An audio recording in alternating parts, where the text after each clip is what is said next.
আন্দোলনের এই সময়ে আমরা বলতে চাই, শুনতে চাই সময়ের কথা, প্রয়োজনের কথা। প্রিয় দর্শক, মানুষের আশা, আকাঙ্ক্ষা, প্রত্যাশা নিয়ে আমাদের আয়োজন এখন কি চাই স্বাগত জানাচ্ছি আপনাদের সকলকে। সাথে আছি দীপ্তি চৌধুরী। দর্শক, আমরা যখন রাষ্ট্র সংস্কারের কথা বলি, আমরা যখন পরিবর্তনের কথা বলি, তখন যে ক্ষেত্রটির কথা সবার আগে উঠে আসে সেটি হচ্ছে শিক্ষাঙ্গন বা আমাদের শিক্ষাক্ষেত্র। এই যে আন্দোলন, সমাজ পরিবর্তনের কিংবা দেশ পরিবর্তনের, এই যে গণ অভ্যুত্থান, তার সূচনাও কিন্তু হয়েছিল শিক্ষাঙ্গন থেকে, অর্থাৎ কোটা সংস্কার আন্দোলন থেকে। সেই আন্দোলন হলো দেশ সংস্কারের, সেটি পরিণত হলো গণ অভ্যুত্থানে, এবং তারপর যে নতুন বাংলাদেশ, সেখানেও আমরা দেখেছি যে শিক্ষাঙ্গনে নানা ধরনের অস্থির পরিস্থিতির তৈরি হয়েছে।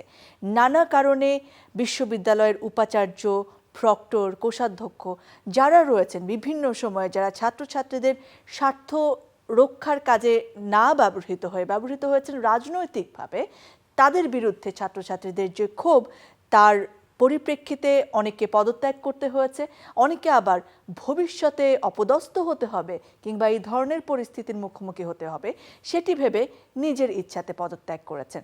আবার অনেক জায়গায় নানা ধরনের অসহনশীল পরিস্থিতি তৈরি হয়েছে, যেটি আমরা দেখেছি বিভিন্ন মাধ্যমিক বিদ্যালয়ের প্রধান শিক্ষক কিংবা কলেজের অধ্যক্ষদের প্রতিও শিক্ষার্থী কিংবা অভিভাবকদের এক ধরনের চাপ সৃষ্টি হচ্ছে। সেখানে নানা ধরনের প্রশ্ন আসছে, সত্যিই কি প্রত্যেকে শিক্ষার্থীদের বিরূপ মন্তব্য কিংবা তাদের সঙ্গে থাকতে পারেননি বলেই এই ক্ষোভের শিকার হচ্ছেন, নাকি এখানেও নানা ধরনের রাজনৈতিক স্বার্থ সিদ্ধির কারণ জড়িত রয়েছে? তবে সব কিছুর পরে গিয়েও আমরা যেটি চাই সেটি হচ্ছে স্থিতিশীল শিক্ষাঙ্গন। আমাদের শিক্ষার্থী যারা রয়েছেন বাংলাদেশের, তারা নিজেদেরকে সুনাগরিক হিসেবে গড়ে তোলার সুযোগটি পাবেন, পরিবেশটি পাবেন। অটোপাসের দাবিতে সচিবালয়ের ভেতরে বিক্ষোভ করছে এইচএসসি পরীক্ষার্থীরা।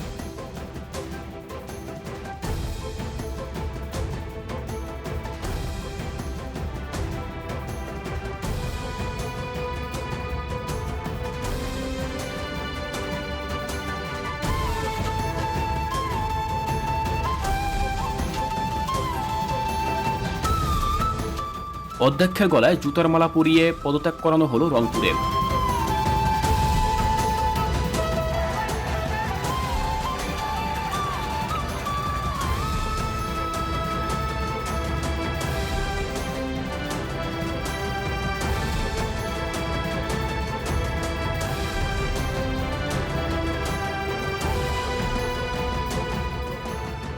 প্রিয় দর্শক, আজকে আমরা বিষয় নির্ধারণ করেছি চাই স্থিতিশীল শিক্ষাঙ্গন।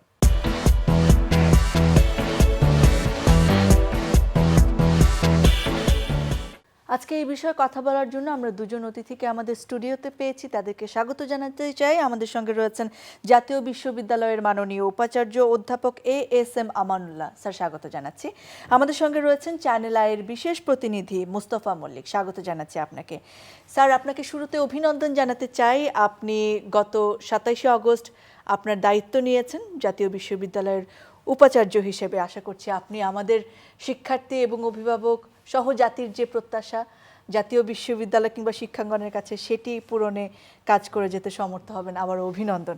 স্যার, আপনাকে দিয়ে শুরু করতে চাই যে বিষয়টি আসলে আমাদের চিন্তার কারণ হয়ে দাঁড়িয়েছে। এই ধরনের সরকার পতনের পর একেবারে গণহারে বিভিন্ন পাবলিক বিশ্ববিদ্যালয়ের যে উপাচার্য রয়েছেন, প্রক্টর রয়েছেন, ভাইস চ্যান্সেলর রয়েছেন, রেজিস্ট্রার রয়েছেন, তাদের যে পদত্যাগের ঘটনা, সেটি নিশ্চয়ই আমাদেরকে ভাবিয়ে তুলেছে। এবং নানা ধরনের কারণ আমরা দেখতে পেয়েছি যে রাজনৈতিক স্বার্থে কাজ করে যাওয়ার কারণে অনেকে শিক্ষার্থীদের তোপের মুখে পদত্যাগ করেছেন, অনেকে আবার সেই সম্ভাবনা দেখে নিজেই আগে ভাগে নিজের ইচ্ছায় পদত্যাগ করেছেন। আপনার কি মনে হয় এই ধরনের পরিস্থিতি কেন তৈরি হলো, বা এর পেছনে নিশ্চয়ই অনেক দিনের একটা কাজ রয়েছে, সেই ঘটনাটি যদি বলেন আপনি। আপনাকে অনেক ধন্যবাদ। এবং এই আন্দোলনে যারা প্রায় 1000-এর মতো অথবা তার বেশি হতে পারে যে সমস্ত মানুষ জীবন দিয়েছেন, তাদের শহীদদের আত্মার প্রতি আমি শ্রদ্ধা জানাচ্ছি, এবং যারা অসুস্থ হসপিটালে তাদের প্রতি সহানুভূতি জানাচ্ছি। এবং এটা একটা বিরল ঘটনা সারা পৃথিবীতে। ইভেন বাংলাদেশের ক্ষেত্র এই অঞ্চলে 1818 সালে 1818 বছর আগে একজন শাসক পালিয়ে গিয়েছিলেন, ওনার নাম ছিল লক্ষণ সেন। আর 1818 বছর পরে বাংলাদেশ থেকে আরেকজন শাসক পালিয়ে গিয়েছেন, এবং শুধু পালিয়ে যান নাই, পালিয়ে যাওয়ার সাথে সাথে ওনার সাথে যারা ছিল সবাই পালিয়ে গিয়েছে।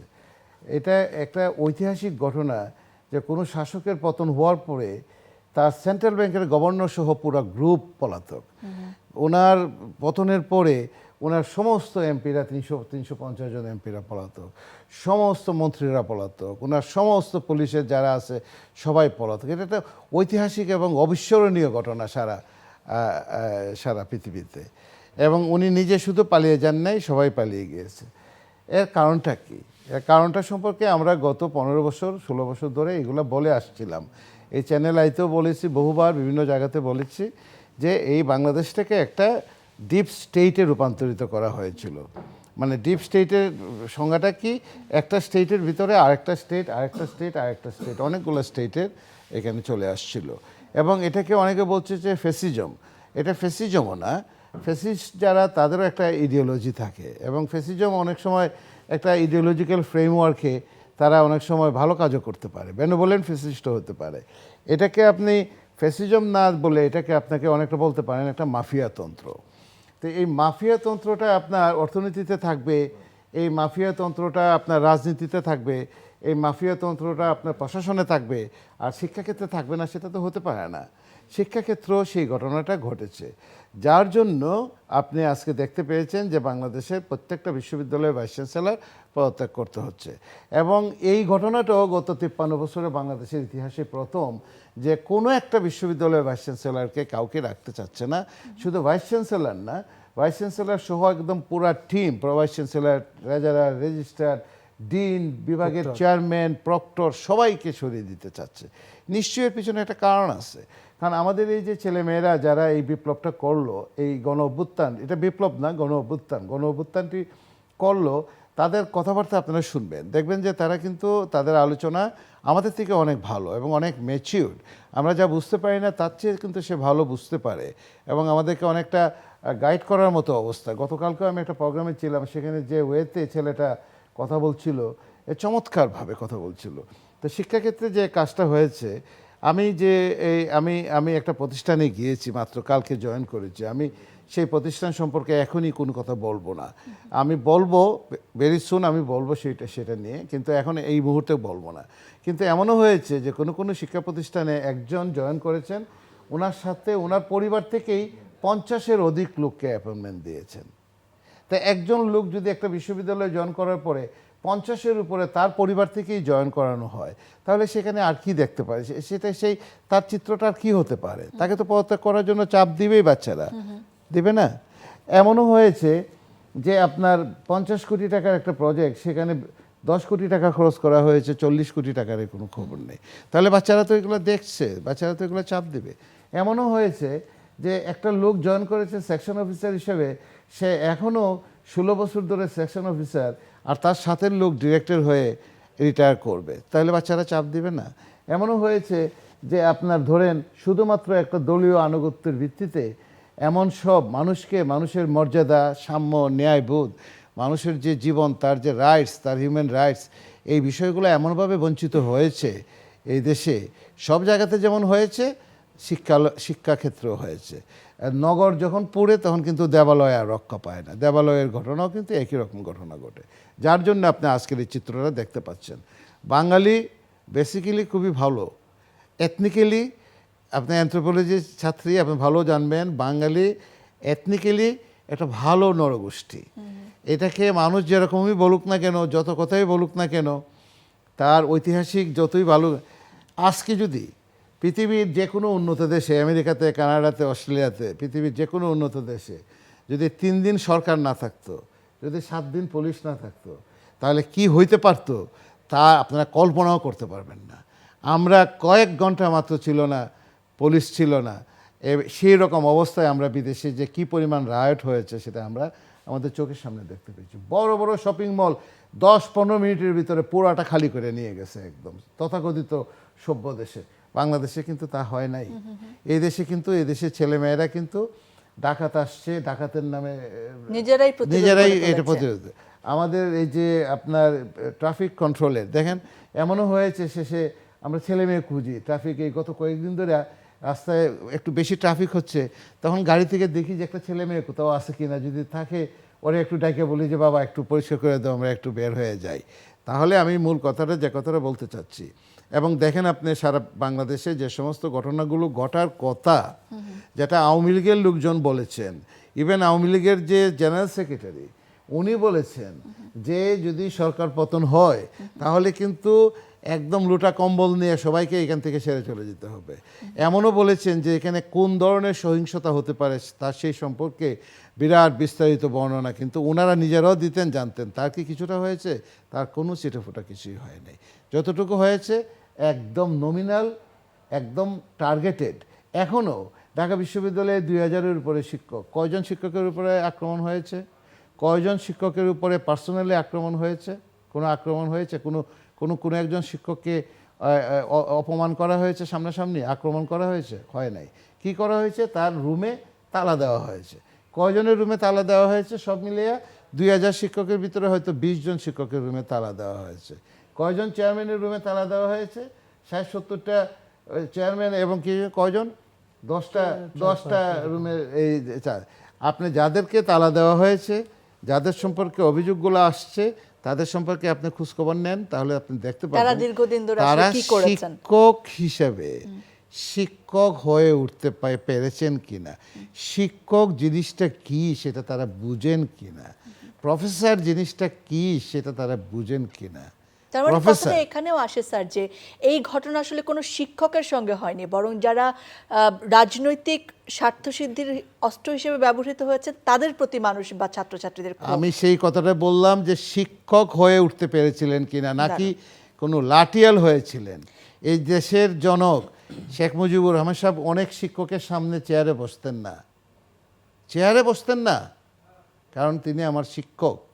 আর আমি চেয়ারে বসার জন্য আমি কি করেছি গত 15-16 বছর ধরে, সেটা এখন একটা আত্ম অনুসন্ধানের সময় এসেছে। একদমই স্যার, এই প্রশ্নবোধক চিহ্নটির উত্তর আমাদের খুঁজতে হবে।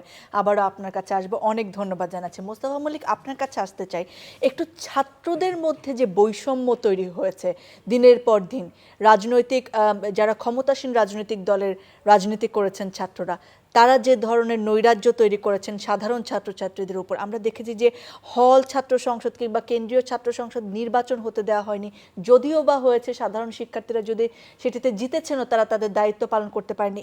এমনকি আমরা দেখেছি নির্বাচিত ভিপিকে মারধর পর্যন্ত করা হয়েছে। ভিপি নূরের ঘটনা আমরা সবাই জানি। সেই ঘটনাগুলোকে বিশ্ববিদ্যালয়ের পরিস্থিতিকে ধূমায়িত করতে উৎসাহিত করেছে কিনা, কি বলবেন আপনি? আসলে দেখেন, এখানে একটা শিক্ষার্থী কি করবে, প্রথমেই তার উচিত হচ্ছে তার ডিপার্টমেন্টে কোনো ক্লাব আছে কিনা, math club, music club, debating club, এসব জায়গায় যাওয়া। কিন্তু আমাদের শিক্ষার্থীরা কি করে, যেহেতু আমরা ফলাফল নির্ভর না, ফলাফলটা শুধু আমার ওইটুক কাজেই লাগে যে আমি 2টা GPA 5 কিনা, তাহলে আমি ঢাকা বিশ্ববিদ্যালয়ের এইখানে ভর্তি হতে পারবো কিনা, মেডিকেল বুয়েটে পারবো কিনা। এরপর যে একটা অস্তিত্বের লড়াই, আমি এসে ঢাকায় থাকতে হবে অথবা রাজশাহীতে আসলে রাজশাহীতে থাকতে হবে, আমাকে প্রথমেই হচ্ছে গণরুমটা বরাদ্দ দেওয়া হবে। এবং এই যেহেতু কোনো ছাত্র সংসদ নেই, ছাত্র সংসদ অকার্যকর, এবং এটা চালু করার জন্য রাষ্ট্রের ভেতর থেকে যে একটা অনুভূতি আসার কথা সেটাও আসে না। আমি যদি সহজ বাংলায় আপনাকে কোড আনকোড বলি, আমাদেরকে সারা জীবন ধরে শুধু মানে কি করে আমি অন্যকে তেল দিব সেটাই শেখানো হয়, এবং বিশ্ববিদ্যালয়গুলোতে কিন্তু সেই চর্চাটাই মোটা দাগে হয়। এবং ছাত্ররা নতুন যখন ভর্তি হয় বাধ্যতামূলকভাবে সেই রাজনৈতিক দলে যেতেই হয়। হচ্ছে শিক্ষার্থীরা হচ্ছে শিক্ষকদেরকে ফলো করে, অমুকে আমার আইকন। আপনি যদি এই মুহূর্তে বাংলাদেশে 65,000 সরকারি প্রাথমিক বিদ্যালয়, 62টা পাবলিক ইউনিভার্সিটি, 680টা সরকারি মাধ্যমিক বিদ্যালয়, 1800টা বেসরকারি মাধ্যমিক বিদ্যালয়, এবং এর সঙ্গে সঙ্গে সরকারি মাদ্রাসা আছে 3টা, বেসরকারি মাদ্রাসা আছে অনেক। তাদেরকে যদি আপনি একটা ফর্ম দিয়ে বলেন যে তোমরা বড় হলে কি হতে চাও, আপনি দেখেন তো এই যে যারা গত 15 বছর শাসন করে গেল, কিংবা তার আগে যারা শাসন করেছে তত্ত্বাবধায়ক সরকার, কিংবা তার আগে বিএনপি অথবা জাতীয় পার্টি, একটা মানুষ এই শিক্ষার্থীরা লেখে কিনা যে আমি অমুক হতে চাই? এদের ভিতরে প্রিয় শিক্ষকের নামও বা কয়জন আসবে? একটা বিশ্ববিদ্যালয়ের শিক্ষক সমিতি অনুপ্রেরণার কেন্দ্র অপরাজয় বাংলার পাদদেশে দাঁড়িয়ে বলছে যে অমুকের নোবেল বাতিল করা হোক, বাতিল করা যায় কি যায় না আমি সেই বিতর্কে যাচ্ছি না, তাহলে এই শিক্ষকদেরকেই তো ফলো করে হচ্ছে শিক্ষার্থীরা। তো শিক্ষার্থীরা কি করে, সে যখন গিয়ে দেখে যে আমার এখানে ছাত্র সংসদ নাই, আমার নেতৃত্বের গুণবলী বিকাশ করার মতো আমি কোনো প্ল্যাটফর্ম পাচ্ছি না, তখন সে হচ্ছে রাজনৈতিক দলকে খুঁজে নেয়। আর আমরা সেই যদি আপনি 90 দশকের পর থেকে ধরেন, বিএনপির আমলে এখানে ছাত্র দলই কথা বলবে, আওয়ামী লীগের আমলে এখানে ছাত্রলীগই কথা বলবে, এর বাইরে কেউ না। এর বাইরে মাঝে মধ্যে আমরা ছাত্র ইউনিয়ন বাম ঘরানার যে রাজনীতির তাদের যারা আছে। সংখ্যাটা খুবই কম, খুবই কম। এখন আপনার অনুষ্ঠানের নাম হচ্ছে এখন আমরা কি চাই। স্যার বিদেশে লেখাপড়া করেছেন, স্যার আপনি কি কোথায় দেখেছেন এখনো আমাদের স্লোগান অমুককে ধরে ধরে জবাই কর? আপনি বুঝতে পারেন 53টা বছর এই দেশের স্লোগান এখন পর্যন্ত পাল্টায়নি। এই প্রথমবার এসে আমরা শিক্ষার্থীদেরকে দেখলাম তুমি কি আমি কে রাজাকার রাজাকার, এরপরে তারা আবার বলছে চাইলাম অধিকার হয়ে গেলাম রাজাকার। এই প্রথম আমরা দেখলাম যে একটা স্লোগান পাল্টে গেছে। এর আগ পর্যন্ত কি ধরে ধরে জবাই কর একটা দেশের স্লোগান। আমরা এতদিন ধরে বলে এসেছি যে ওয়ার্ল্ড র্যাঙ্কিংয়ে আমাদের বিশ্ববিদ্যালয়গুলো নেই। আমরা যারা গণমাধ্যম কর্মী আমরা বলছিলাম যে ওয়ার্ল্ড র্যাঙ্কিং পরে চিন্তা করেন, একেবারে আবর্জনা মুক্ত একটা ক্যাম্পাস আমরা আগে করতে পারবো কিনা, সন্ত্রাস মুক্ত আবর্জনা মুক্ত একটা ক্যাম্পাস, পরিষ্কার পরিচ্ছন্ন, একটা চিপসের খোসাও থাকবে না। আপনি দেখেন আমরা বসে রয়েছি ঢাকার অন্যতম একটা প্রাণকেন্দ্র তেজগাঁওতে। আচ্ছা আপনাকেই যদি প্রশ্ন করি যে দীপ্তি চৌধুরী আপনাকে কি কোনো বিদেশি বলেছে যে আমাকে অমুক রাস্তাটা দেখিয়ে দেন তো কোথায়? এখানে তো বিদেশিরা আসে না, ঢাকা বিশ্ববিদ্যালয় দেখার জন্য বিদেশিরা আসে না, অথচ আমাদের এখানে দেখার মতো কত কিছু আছে, জানার মতো। এই কাজ শিক্ষার্থীরা কিন্তু বলে এসছে দীর্ঘদিন ধরে, এই স্বপ্নগুলো আমরা আবার নতুন যে করে আমি দেখা কেন শুরু বিদেশ চলে করেছি। যাব, আমরা সেই প্রত্যাশাই জি করি।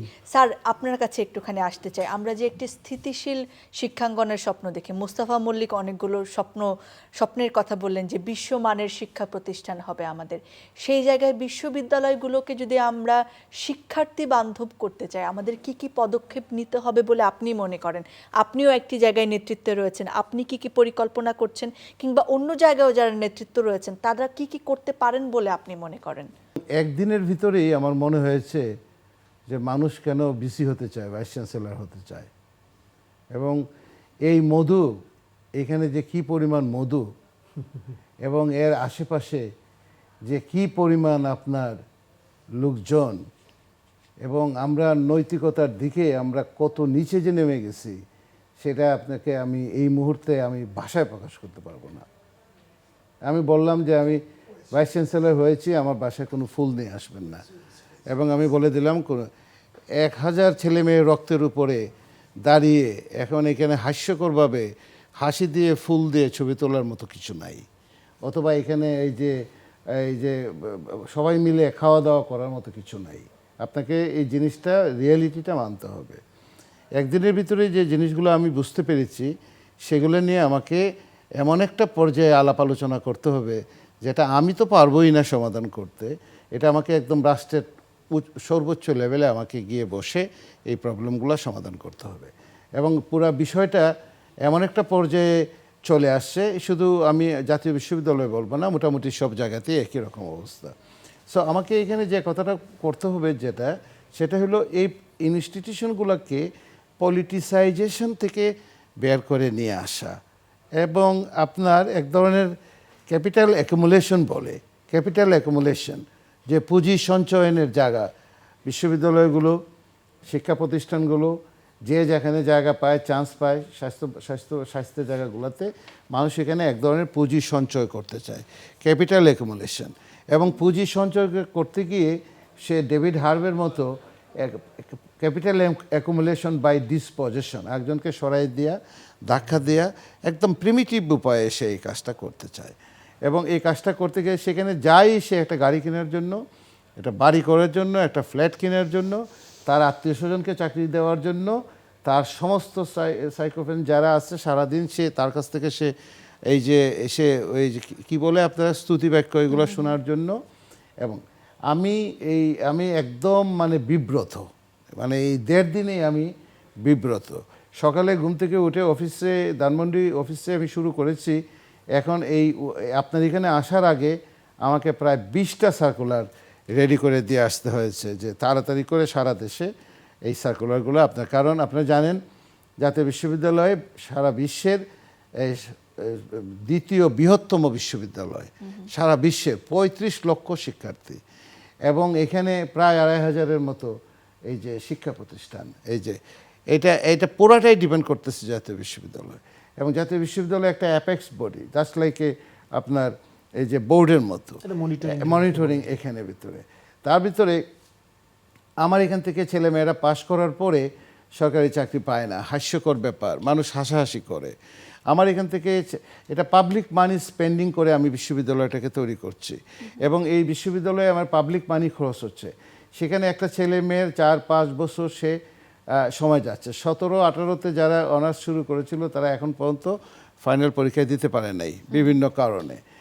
পাশ করার পরে সে কোনো একটা ভাইভা ফেস করতে পারে না, বাহিরে যাওয়ার জন্য কোথাও লিখতে পারে না, বাহিরে কোথাও সে ইংরেজিতে যদি সে কথা বলতে যায় আইএলসে সে নাম্বার অনেক কম পায়, তার কমিউনিকেশন স্কিল নাই, তার নিউমারিক্যাল স্কিল নাই, তার কম্পিউটার স্কিল নাই। এখন সারা বিশ্ব কি চাচ্ছে, সারা বিশ্বের চাহিদা কি, আর আমি কি প্রডিউস করছি, এগুলো নিয়ে তো ওই যে মুস্তাফা মল্লিক তো অনেক দিন থেকে কাজ করে, আমার মনে হয় 20 বছর আগে থেকে তার সাথে আমরা বিভিন্ন কথাবার্তা বলেছি, বিভিন্ন আলাপ আলোচনা করেছি, কিন্তু কোনো ফল পাই নাই। এবং খুব দুঃখজনক ব্যাপার, একটা রাষ্ট্র থেকে প্রায় 1.5 যুগ হারিয়ে গেল, 15, 16, 17 বছর হারিয়ে গেল। বারবার হাজারবার বলছিলাম আমরা ডেভেলপমেন্ট কাকে বলে, এটা আগে ভালো করে বোঝার চেষ্টা করেন। What is development? উন্নয়ন বলতে কি বোঝায়? উন্নয়ন বলতে পদ্মা সেতু ঠিক আছে, উন্নয়ন বলতে মেট্রো রেল ঠিক আছে। যদি পদ্মা সেতু এবং মেট্রো রেল করে যদি আপনি মানুষের মনের ভিতরে স্থান পেতেন, তাহলে তো আপনাকে এভাবে চোরের মতো পালিয়ে যেতে হতো না। তাহলে তো সারা বাংলাদেশে সবার ঘরে ঘরে আইয়ুব খানের ছবি থাকতো। আইয়ুব খান কি কম উন্নয়ন করেছিল? উন্নয়ন মানে হলো মানুষের হিউম্যান ডেভেলপমেন্ট ইন্ডেক্সের উন্নয়ন। ওই যে পাকিস্তানের ওয়াহিদুল হক সাহেবের ইউএনডিপিতে একটা রিপোর্ট করেছিলেন, সেখানে দেখিয়েছিলেন যে ডেভেলপমেন্ট মানে হলো মানুষের উন্নয়ন, হিউম্যান ডেভেলপমেন্ট ইন্ডেক্সের উন্নয়ন। সেখানে অনেকগুলো ইন্ডেক্স আছে, অনেকগুলো ফ্যাক্টর আছে, সেগুলোতে আপনি এডুকেশন দিচ্ছেন, কিন্তু কোয়ালিটি এডুকেশনের কোনো নাম গন্ধ নাই। ওই যে মোস্তফা অনেক দিন ধরে কোয়ালিটি এডুকেশনের নামে হাজার কোটি টাকা হয়েছে, এবং এই হাজার কোটি টাকা তছরুপ হয়েছে, লুটপাট হয়েছে। লুটপাট তো একটা হইলো যে মব জাস্টিস, গণভবন থেকে গিয়ে লুটপাট করে নিয়ে আসছে। আর এখানে শিক্ষিত লোকরা কী পরিমাণে লুটপাট করেছে, এগুলা এখন অ্যাকাউন্টেবিলিটির ভিতরে আসতে হবে। আপনি গুড গভর্নেন্সের কথা তো পরের কথা, আপনার গভর্নেন্সই নাই, শাসনই নাই। গুড গভর্নেন্স তো আরও অনেক পরের ব্যাপার। তাহলে আপনাকে এখন গুড গভর্নেন্স করার আগে গভর্নেন্স এস্টাবলিশ করতে হবে। কলেজগুলোতে বলেন, বিশ্ববিদ্যালয়গুলোতে বলেন, মেডিকেল কলেজগুলোতে বলেন, আপনি যেখানে যাবেন সেখানে মেডিকেল কলেজগুলো চলতেছে, একজন প্রফেসর নাই। এটা কি হতে পারে যে একটা মেডিকেল কলেজ চলবে সমস্ত ভাড়াটিয়া লোক দিয়ে? একজন প্রফেসর নাই, বিভাগীয় প্রধান নাই, ভাড়াটিয়া লোকজন গিয়ে সেখানে যে ক্লাস করে সে মেডিকেল গ্র্যাজুয়েশনের ডিগ্রি দিচ্ছে। এতে কি হয়েছে? আপনার লোক যায় মিডল ইস্টে কাজ করার জন্য 20,000 টাকা বেতনে, আর শ্রীলঙ্কা থেকে যায় 2 লাখ টাকা বেতনে কাজ। মানে আমাদের বাংলাদেশের সবচেয়ে বড় শক্তি যে জায়গায়, বাংলাদেশের মানুষ, তাদেরকে যদি আমরা সম্পদ করতে না পারি, তাহলে আসলে আমাদের এরকম হতাশার জায়গাতেই থাকতে হবে। সহজ বাংলা কথাটা হলো, আপনি 1 লক্ষ লোক নিবে কানাডা, 1 লক্ষ লোক নিবে আপনার এই যে অস্ট্রেলিয়া, নিউজিল্যান্ড নিবে, তাদের লোক দরকার আছে, কিন্তু আপনার কাছে লোক আছে, কিন্তু সেই লোকগুলার কোয়ালিটি, ডিগ্রিও আছে তার, কিন্তু দক্ষতা নেই, কোয়ালিটি নেই। সেই জায়গায় আমাদের কাজ একটা ভালো ক্যামেরা চালাইতে যদি হয়, একটা ভালো ক্যামেরা চালাইতে পারে, একটা ভালো তালা ঠিক করতে পারে, একটা ভালো আপনার এই যে হ্যান্ডিম্যানের যে কোনো একটা মানে টেফের একটা ডিগ্রি, না শর্ট কোর্সের ভিতরে। দারুণ একটি জায়গায় কথা তুললেন স্যার, অনেক ধন্যবাদ। মোস্তফা মল্লিক, আপনার কাছে আসতে যাচ্ছে একটু বিশ্ববিদ্যালয় থেকে সরে গিয়ে অন্যান্য প্রতিষ্ঠান, যেমন আমরা মাধ্যমিক বিদ্যালয়গুলো, এমনকি কলেজেও আমরা দেখেছি শিক্ষার্থীরা অধ্যক্ষ কিংবা প্রধান শিক্ষককে পদত্যাগের জন্য নানাভাবে প্রেশারাইজ করছেন এবং সেখানে আমরা অভিভাবকদেরও একটা মদত দেখতে পাচ্ছি। সেই জায়গায় নিশ্চয়ই এই প্রশ্নটি বারবার আসে যে এখানে আসলে কতটা যৌক্তিকভাবে এই জোর আসলে খাটানো হচ্ছে। তারা আমাদের কোমলমতি শিক্ষার্থীরা কি ব্যবহৃত হচ্ছেন অন্য কোনো রাজনৈতিক স্বার্থসিদ্ধির জন্য, নাকি সেখানে সত্যিই আসলে সেই পদত্যাগটি দরকার? দেখুন, আপনি যে কথাটি বললেন এটা একেবারেই বাস্তব সত্য কথা, এবং আগে বলে নেই যে গণমাধ্যমে গুটি কয়েক ছাড়া সবাই কিন্তু আসলে কারো দল নাই। আমরা যারা সাংবাদিক, আমাদের দল একটাই, সেটা হচ্ছে বাংলাদেশ এবং বাংলাদেশের উন্নয়ন, এটাই। তো আমরা কিন্তু এর আগে ছাত্রলীগ সম্পর্কে বলেছি, ছাত্র দল যেখানেই আমরা যত সমস্যা পেয়েছি, মন্ত্রীদের কথা বলেছি, আমলাদের কথা বলেছি। আমাদের কথা হচ্ছে বলা, শোনা না শোনাটা হচ্ছে রাষ্ট্রের দায়িত্ব। দেখুন, একটা শিক্ষা প্রতিষ্ঠানের প্রধান যদি ধরে নিলাম পৃথিবীর সবচেয়ে বড় নমরুদ, তাহলে কি আপনি তাকে পিটিয়ে মেরে ফেলবেন? ক্লাস 6-7 বাচ্চারে গিয়ে তাকে বলবে তুমি বেরিয়ে যাও? এটা হতে পারে না। এটা প্রফেসর ইউনূস সাহেব যদি ক্ষমতায় থাকেন হতে পারে না, হাসিনা যদি ক্ষমতায় থাকতেন হতে পারে না। এটা কোনো কালেই এটা হওয়া সম্ভব নয়, এবং এটা প্রথমত গভর্নমেন্টকে এই মুহূর্তে এটা বন্ধ করতে হবে। এবং এরই মধ্যে কিন্তু প্রধান উপদেষ্টা বলেছেন এটা করা যাবে না। ওয়াহিদুদ্দিন মাহমুদ নিজেই একজন শিক্ষাবিদ এবং তিনি শিক্ষা নিয়ে অনেক কাজ করেছেন, প্রবীণ একজন মানুষ। তিনি কিন্তু কয়েকদিন আগে গণমাধ্যমের সঙ্গে বিষয়ে কথা বলেছেন, প্রেস বিজ্ঞপ্তি জারি করা হয়েছে, কিন্তু তারপরও বাংলাদেশ একটা সুযোগ সন্ধানী মানুষ। এবং বাংলাদেশে যে কথাটা আমি সবসময় বলি, 4,90,00,000 হচ্ছে আমাদের শিক্ষার্থী, প্রি প্রাইমারি থেকে শুরু, মানে প্রাথমিক থেকে শুরু করে একদম মাস্টার্স পর্যন্ত, বিশাল একটা অংশ। এটা আপনি প্রাথমিক শিক্ষা অধিদপ্তর কিংবা সমবায় মন্ত্রণালয় অথবা ওষুধ প্রশাসন, সিকিউরিটি প্রিন্টিং কর্পোরেশন, এগুলোর সাথে মেলানো যাবে না। এটা একেবারেই অন্যরকম একটা জায়গা, অন্য জায়গায় অন্য দৃষ্টিভঙ্গি এই মুহূর্তে যদি এটাকে বন্ধ করা না যায় তাহলে আমার মনে হয় একটু বিপদ আছে। অনেক ধন্যবাদ। এবং শিক্ষার্থীদেরকে ক্যাম্পাসে যত দ্রুত সম্ভব ফেরানোটা খুব জরুরি, সরকারের জন্য মঙ্গলজনক। নিশ্চয়ই তাই। স্যার, যে অনাস্থা শিক্ষার্থীদের শিক্ষা প্রতিষ্ঠানের প্রতি তৈরি হয়েছে সেটি দূর করার জন্য আপনার শিক্ষার্থীদের উদ্দেশ্যে আপনি ছোট্ট করে কি বলবেন? আপনার কথাটি দিয়ে আয়োজন শেষ করব। আপনার কারো বিরুদ্ধে যদি কোনো স্পেসিফিক এলিগেশন থাকে, সুনির্দিষ্ট অভিযোগ থাকে, সেই অভিযোগটা আপনার প্রশাসনের কাছে জমা দেন। সেই অভিযোগের ভিত্তিতে তার বিরুদ্ধে যদি প্রমাণিত হয় ব্যবস্থা প্রশাসন নেবে। একটা সভ্য সমাজে আপনি এক ফেসিস্টকে সরিয়ে আপনি নিজে ফেসিস্ট হয়ে দাঁড়াতে পারেন না। আপনি যে কোনো একটা লোককে বের করতে গেলে কোনো জায়গা থেকে একটা প্রক্রিয়ার মাধ্যমে যেতে হয় এবং একটা সিস্টেমের ভিতরে যেতে হয়, একটা তার সার্ভিস রুল আছে। আপনি চট করে গিয়ে একটা লোককে বলতে পারেন না আপনি এখান থেকে বের হয়ে যান, চট করে গিয়ে আপনি বলতে পারেন না যে আপনি কালকে থেকে আর এখানে কোনো কাজ করবেন না। এখানে অনেক ধরনের ভেরিয়েবল কাজ করে, কি কারণে সে এই কাজগুলো করেছিল। হ্যাঁ, এই কথাটা মনে রাখতে হবে, অনেকের বিরুদ্ধে সুনির্দিষ্ট অভিযোগ আছে, সেই অভিযোগগুলো আমরা টেক কেয়ার করব। কিন্তু একদম সবাইকে গিয়ে আপনার এই যে পদত্যাগ করেন, চলে যান, চাপ দেওয়া, এইগুলা থেকে বের হয়ে আসতে হবে আমাদের। আমরা কেউ যদি অভদ্র হয় আমরা তো নিজেরা অভদ্র হব না। একদমই তাই। অনেক অনেক ধন্যবাদ স্যার। ধন্যবাদ আপনাদের দুজনকে জানাচ্ছি। 30 সেকেন্ডে আমাদের সময় একেবারে 30 সেকেন্ডে একদম শেষ করি। সেটা হচ্ছে যে আমাদের একটা সময় একটা বাড়ির স্ট্যাটাস ছিল এন্টিনা, সবাই বলতো এটা টেলিভিশনওয়ালা বাড়ি। এটা একসময় গাড়ি টাড়ি অনেক কিছুতে কনভার্ট হয়ে গেল। এরপরে আপনি হঠাৎ করে দেখবেন এই কোটপিনও লাগা হচ্ছে ধানের শীষ, তারপর হচ্ছে নৌকা। তারা মনে করছে এটা আমাদের খানদানি। আসলে আমাদের এখন একমাত্র খানদানি হওয়া উচিত আমাদের প্রিয় বাংলাদেশ। একদমই তাই। এই কথাটি দিয়ে প্রিয় দর্শক আজকের আয়োজন শেষ করতে চাই। আমরা সকলে বাংলাদেশে, এটি আমাদের সবচেয়ে বড় পরিচয় এবং সবচেয়ে বড় ঐক্যের জায়গা।